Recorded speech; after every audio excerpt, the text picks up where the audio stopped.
आइए अब सुनते हैं निर्जला एकादशी की लोक कथा। एक बार एक आदमी की नई नई शादी हुई थी। उसकी पत्नी अपने मायके गई हुई थी और वह तैयार होकर अपनी पत्नी को लेने अपने ससुराल जा रहा था। रास्ते में उसने एक गाय को तालाब की ओर जाते हुए देखा। वह गाय पानी पीने के लिए तालाब में उतर गई, लेकिन कीचड़ होने की वजह से वह बाहर नहीं निकल पा रही थी। गाय ने जब उस आदमी को वहां से गुजरते हुए देखा तो वह उससे मदद मांगने लगी, पर आदमी ने कहा, मैंने नए वस्त्र पहने हुए हैं, मैं अपने ससुराल जा रहा हूँ। अगर मैं तुम्हारी मदद करूँगा तो मेरे कपड़े गंदे हो जाएंगे।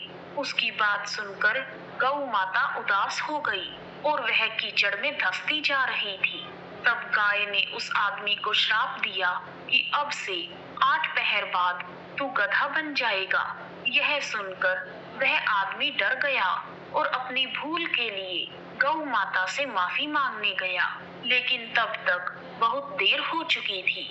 गाय माता पानी में डूब चुकी थी। वह आदमी उदास मन से ससुराल में पहुंच गया और वहां पहुंचते ही उसने अपनी पत्नी को घर चलने के लिए कहा। तब उसके सास ससुर उसे एक रात रोकने की कोशिश करते हुए बोले कि अभी तो आप आए हैं, कम से कम एक रात तो रुक कर जाइए। लेकिन वह आदमी कुछ भी सुनने के लिए तैयार नहीं था। तब उसकी पत्नी ने कहा, सब इतना कह रहे हैं तो आप क्यों नहीं रुक जाते। फिर हार कर उसने अपनी पत्नी को गाय वाली सारी बात बता दी। यह सुनकर उसकी पत्नी उसी समय अपने पति के साथ घर वापस आ गई। अब वह आदमी गधा बनकर पूरे दिन घर में पड़ा रहता। पत्नी को भी कुछ समझ नहीं आ रहा था कि वह कहाँ जाए, किससे मदद मांगे। कुछ दिनों बाद खाने के लाले पड़ गए। तब गधा बने उस आदमी ने अपनी पत्नी से कहा कि मुझे ले जाकर बाहर मजदूरी करो, जिससे घर में खाने पीने का सामान आ सके। पति की बात मानकर वह औरत गधे को लेकर बाहर काम ढूंढने निकल पड़ी। उनके नगर का राजा अपने महल के बाहर यात्रियों के लिए कुआं खुदवा रहा था।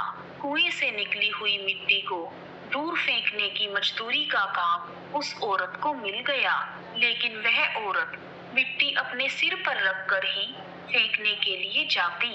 यह देखकर वहां काम करने वाले लोगों ने कहा, तुम्हारे पास तो गधा है, फिर तुम यह मिट्टी अपने सिर पर रखकर क्यों फेंकने जाती हो। तुम यह मिट्टी गधे की पीठ पर लाद कर क्यों नहीं ले जाती। यह सुनकर वह औरत उनके सवालों का जवाब दिए बिना ही निकल जाती और अपना काम करती रहती। वहां का राजा भी अपने आंगन से कुएं के काम को देखता था और उसे भी यह सब अजीब लगता। इसी प्रकार कुछ दिन बीत गए। जब राजा की उत्सुकता बहुत बढ़ गई तो उसने एक दिन अपने सैनिकों को उस औरत को बुलाने के लिए भेजा। जब वह औरत राजा के दरबार में आई तो राजा ने उस औरत से पूछा, मैं तुम्हें रोज देखता हूँ, तुम कभी भी गधे को मिट्टी उठाने के लिए इस्तेमाल नहीं करती। यह देखकर मुझे बड़ी हैरानी होती है। तब उस औरत ने कहा, यह गधा नहीं, मेरे पति हैं। फिर उसने गाय वाली पूरी बात राजा को बता दी। राजा ने अपने नगर में विद्वान पंडितों को बुलाकर इसका उपाय पूछा। तब एक पंडित ने बताया, यदि कोई अपनी 1008 एकादशियों का फल इसे दे दे तो यह आदमी अपने असली रूप में आ जाएगा। राजा ने अपने नगर में बुनियादी करवा दी, लेकिन किसी ने भी 1008 एकादशी के व्रत नहीं किए थे। बहुत ढूंढने पर राजा के सैनिकों को एक बुढ़िया मिली जिसने पूरे 1008 एकादशी के व्रत किए थे। सैनिक उस बुढ़िया को राजा के महल में लेकर आए। राजा ने उस बुढ़िया से कहा, यदि तुम इस गधे को अपनी 1008 एकादशी का फल दे दो तो मैं तुम्हें खूब धन दूंगा। तब बुढ़िया ने कहा, महाराज, मुझे आपके धन की लालसा नहीं है, फिर भी मैं अपनी 1007 एकादशियों का फल इसे दे सकती हूँ, परंतु निर्जला एकादशी का फल मैं इसे नहीं दूंगी, क्योंकि केवल निर्जला एकादशी के व्रत से पूरे वर्ष की एकादशी का फल प्राप्त होता है और विष्णु धाम की प्राप्ति होती है। मेरी तो अब उम्र हो चली है, यदि मैं अगले निर्जला एकादशी के आने से पहले ही मर गई तो मुझे इस निर्जला एकादशी के फलस्वरूप भगवान विष्णु के धाम में स्थान मिलेगा। इतना कहकर उस बुढ़िया ने 1007 एकादशी का फल उस गधे को दे दिया, जिसके परिणाम स्वरूप वह अपने असली रूप में आ गया।